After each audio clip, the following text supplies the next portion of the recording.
Hi everyone, it's Greg and Marlo from the Greg and Marlo Show on CJLB 68, and today we're in Clandeboye, Manitoba. We are, and it's home of green bean coffee imports, and we speak with proprietor Derryl Reid and get a little bit of a tour of his facility.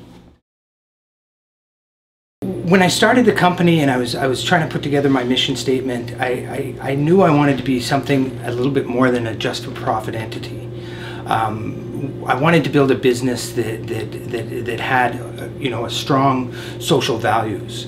So we looked into the fair trade certification, we looked into the organic side of things, and it just seems to be the way that it just spoke to our values of what we wanted to do.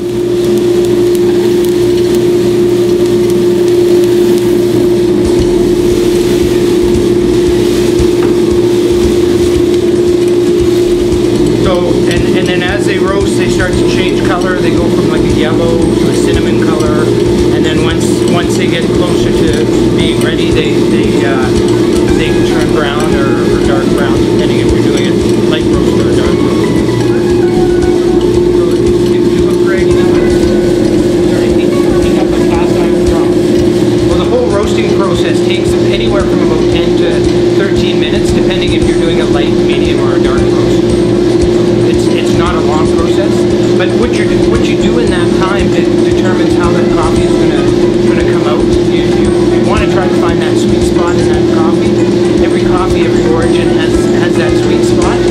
So basically, when we get a new coffee in, we sample roast it, try to find that sweet spot. Then once we find that sweet spot, then you've got your recipe down and you duplicate it every time you do your roast.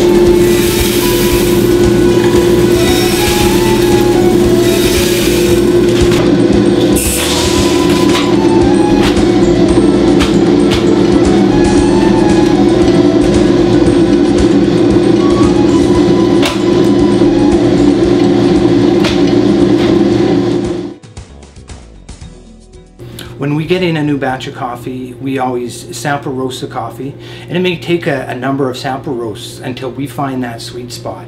And then once we find that sweet spot, then we replicate it with every roast.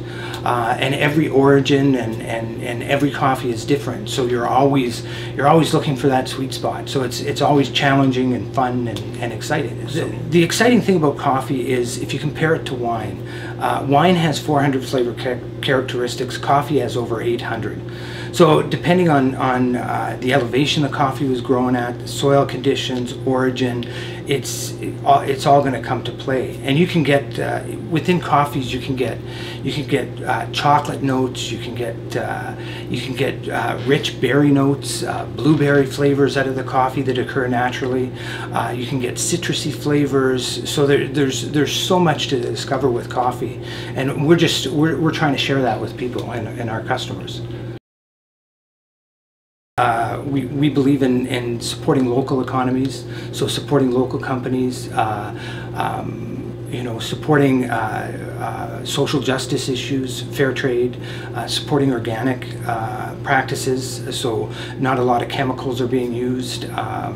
They're not, we basically get our coffee, it comes off of cooperatives, which tends to be smaller scale farms. That are using organic practices. They use shade-grown practices to grow their coffee. A lot of the larger coffee companies are buying coffee that's very intensely farmed.